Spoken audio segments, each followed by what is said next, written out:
Bonjour à tous. Dans quelques jours se tiendra à la Société Générale l'élection de l'administrateur ou de l'administratrice représentant les actionnaires salariés. Ce sera du 28 septembre au 9 octobre. L'occasion pour nous de parler d'actionnariat salarié avec mes deux invités. Et tout d'abord, Hélène Trinquant, secrétaire générale de Société Générale Luxembourg et candidate à cette élection sous l'étiquette de l'ASSAC SG, unique association d'actionnaires salariés et anciens salariés du groupe Société Générale. Hélène, bonjour.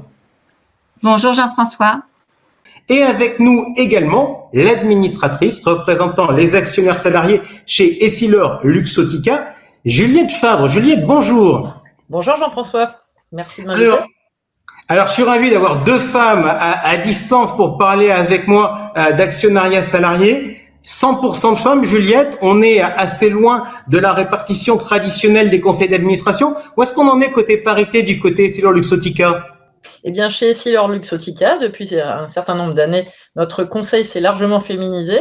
Aujourd'hui, nous comptons 7 administratrices sur 16 mandats et 2 de ces administratrices sont présidentes de comité.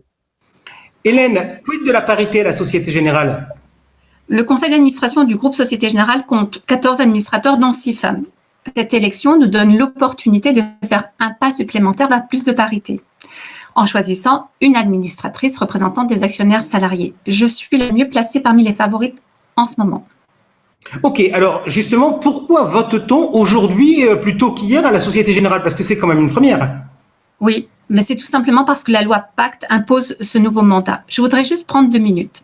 Il faut savoir que la FAS, qui est la Fédération des associations d'actionnaires salariés, dont l'ASSAC est membre fondatrice, se bat depuis des années pour rendre ce mandat obligatoire.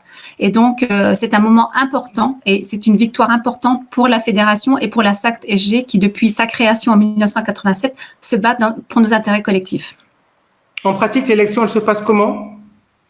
En 3 phases. Première phase qui s'est déroulée fin juillet pour la validation des candidatures, 14 candidats ce jour. Deuxième phase, entre le 28 septembre et le 9 octobre seront choisis les 2 candidats qui auront le plus de voix et qui iront se présenter à l'élection finale lors de l'Assemblée générale de mai 2021, tout simplement. Hélène, c'est une candidature spontanée ou vous avez été sélectionnée ? Alors moi, j'ai la chance de bénéficier du soutien et de l'appui de la SACT. J'ai été élue à l'unanimité de son conseil d'administration en juin dernier avec Hugues Bernamonti en tant que suppléant. Ça me donne une légitimité et une fierté certaine en tant que candidate parce que je sais que je bénéficie de leur support et du support de l'ensemble des adhérents de l'association. Merci Hélène de ces précisions. Juliette, je reviens vers vous. Alors, il y a un sujet qui est très important, c'est le lien qu'il y a entre l'administrateur qui représente les actionnaires salariés et la collectivité des actionnaires salariés. Alors, je voudrais qu'on regarde un peu votre expérience, votre expertise. Vous étiez représentante des actionnaires salariés d'Essilor lorsqu'il y a eu la fusion Essilor-Luxotica.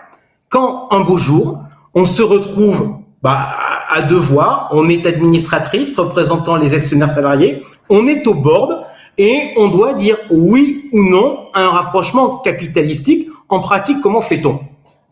En pratique, chez Valoptec, nous avons une tradition de consulter tous nos membres sur les grandes décisions, les grandes orientations de la vie de l'entreprise. Aussi, ce que j'ai fait en 2017, c'est de convoquer nos membres en assemblée de manière à les consulter, à leur permettre de débattre et de se prononcer. Et j'ai été impressionné par le résultat puisque nous avons eu pour plus de 90% de quorum, un 95% de oui, que j'ai été évidemment très fier de porter auprès du conseil d'administration.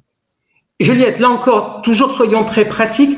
Comment aujourd'hui, au quotidien, vous gérez les relations avec l'association Valoptec, notamment sur le sujet des débats du conseil, parce que normalement, ces débats sont confidentiels.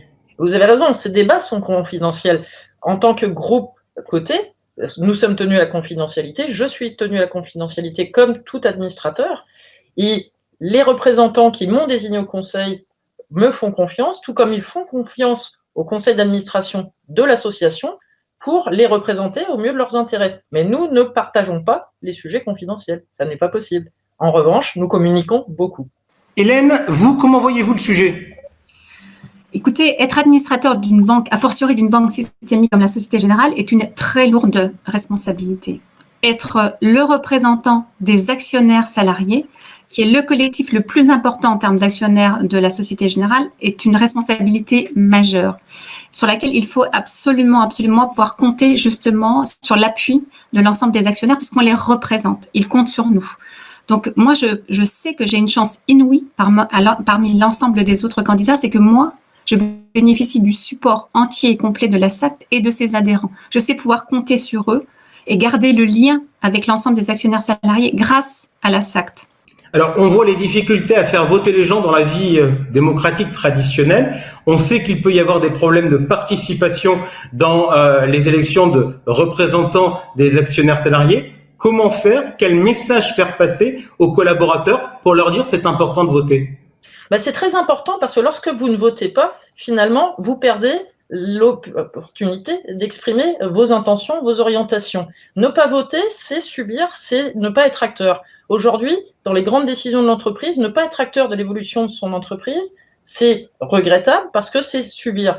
Être acteur, c'est pouvoir s'exprimer, c'est pouvoir s'engager. Nous, à Valoptech, nous faisons un travail considérable, quotidien, toute l'année, de communication, de pédagogie, d'entraînement. Et lorsqu'il faut voter, nous appelons et nous répétons l'importance du vote. L'important, c'est de voter, quelle que soit l'opinion qui est exprimée.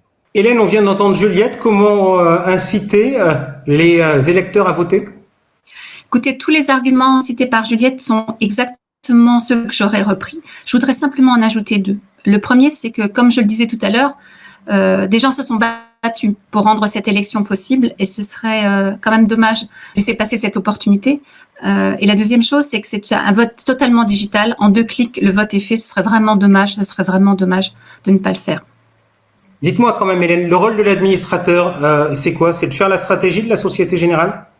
Non, le rôle de l'administrateur est aux côtés des autres administrés, la stratégie ou pas.